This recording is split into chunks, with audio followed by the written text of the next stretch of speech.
I know. Yeah, look at that. He's with us. He had an issue with one of his eyes as a baby, so you can tell when he turns his head from side to side, he's actually missing that left eye.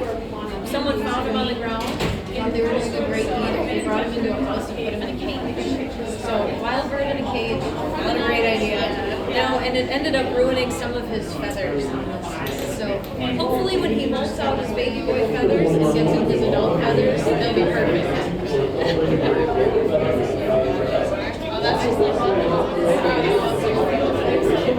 And that would be a red-tailed hawk, so you can find those pretty much everywhere. And now look at you looking at this eating. I can't believe it. So he's little. He's about the size of a large female kestrel. So for falconers, most falconers do prefer to hunt with a female merlin, which is almost twice that size. Yeah. But the females stay brown color. The males get the beautiful slate gray of what an adult peregrine has. And if you look at his back, he's got a couple of gray coverts coming in. So merlins are often confused with peregrine falcons up on the North Shore. I get lots of calls every year saying I've got peregrines nesting outside my house. It would not, they wouldn't survive, and that was the case with her. She's being shy. She's like hunkering down. She had a very badly broken radius and ulna on her wing, and when she flaps, you can see how the one wing is shorter, and she makes no sound. Does she have a name? We don't, yes, she does. We don't typically name the animals at our nature center because we don't consider them pets, and we want people to know the names of them. However, our birds are so personable. Her name is Odie. That comes from her Latin name. The Nature Center is a transport relay station for injured birds of prey. We have trained volunteers. We have a licensed falconer on our call us. I'll bring her around so you can get it closer. Our screech owl, and we also have an American kestrel. We get all our mice from the Mayo Clinic, from their laboratories. And they're not mice that have been tested on, but because they maintain such a high population, they have a lot of biological waste. Oh, they've been known to, she's just playing hard because she wants a bite of my non-gloved hand. It just healed from a good bite. So you'll see people who handle especially smaller birds like this come up and hold them like this. The reason we don't hold their bodies, their lungs work differently than ours. If I squeezed her lungs, she couldn't fill them back up again.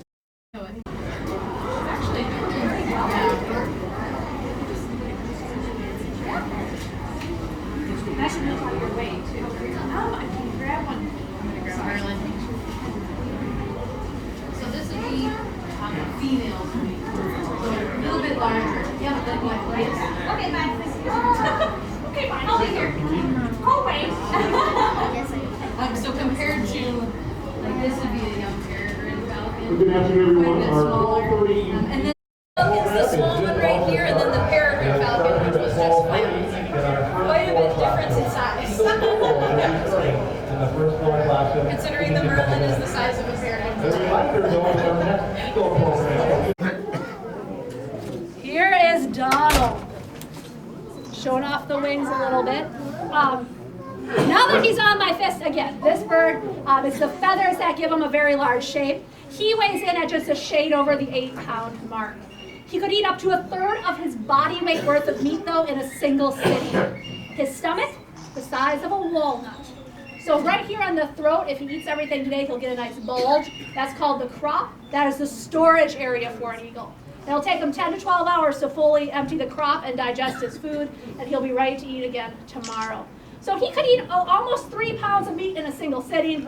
Today he is getting a 1/2 pound of meat. That's all he needs to maintain his body weight until tomorrow. I also want to give you, showing off the wings a little bit, what he's trying to do is get to the perch behind me as quick as possible. He knows that's where the bulk of his food is.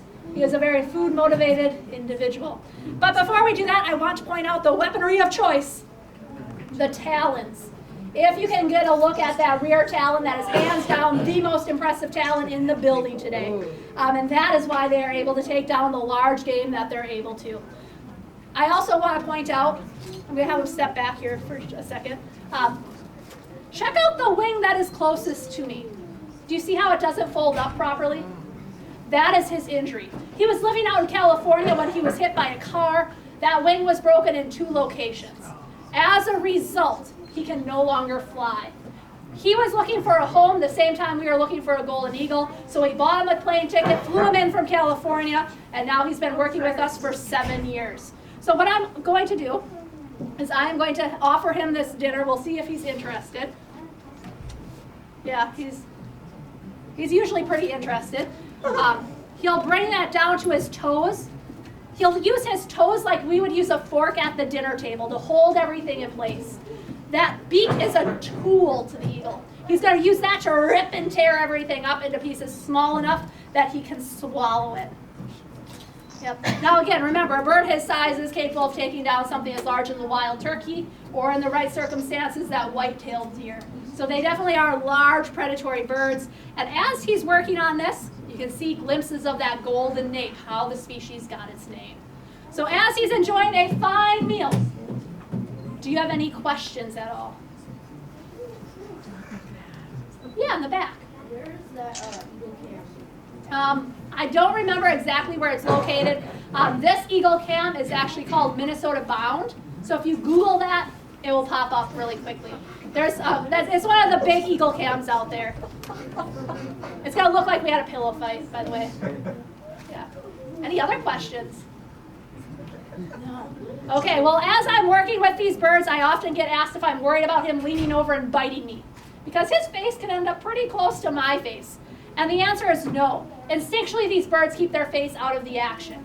Remember, they are visual predators. We believe that a bald eagle can see a fish in the river from 1 mile up.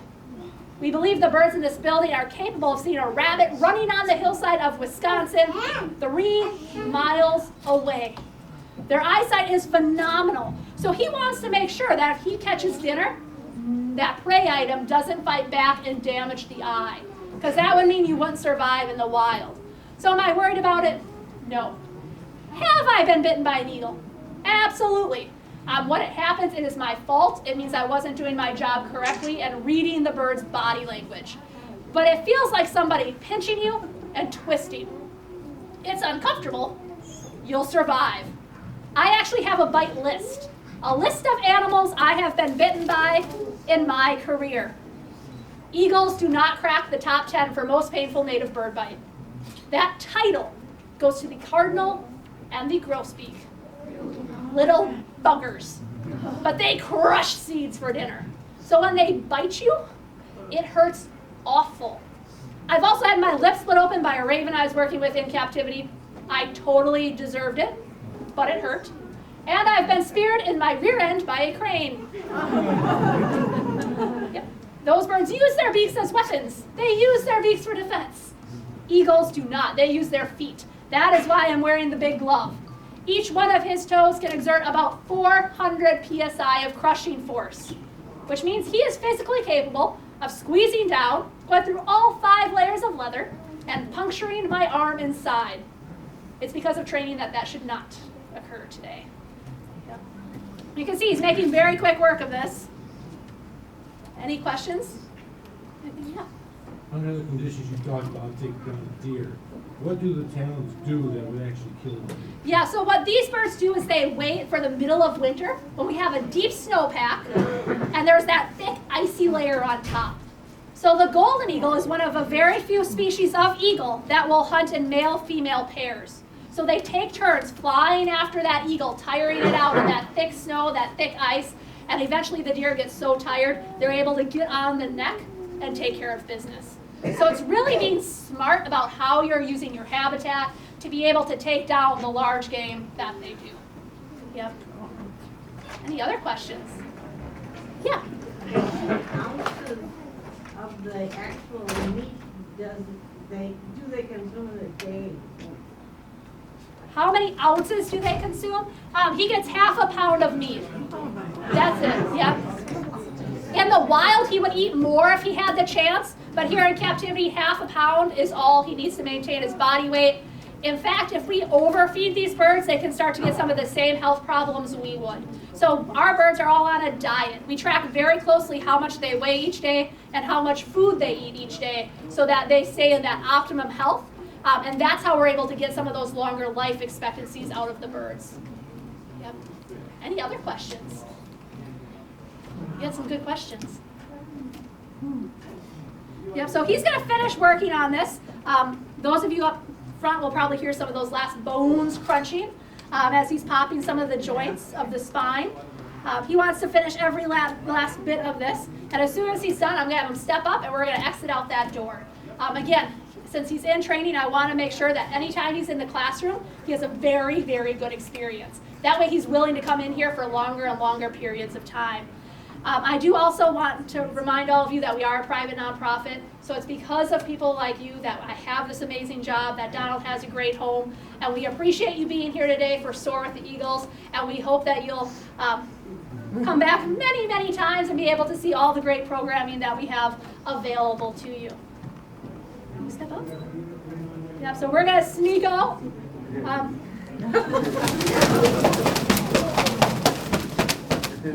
That's what we were trying to avoid.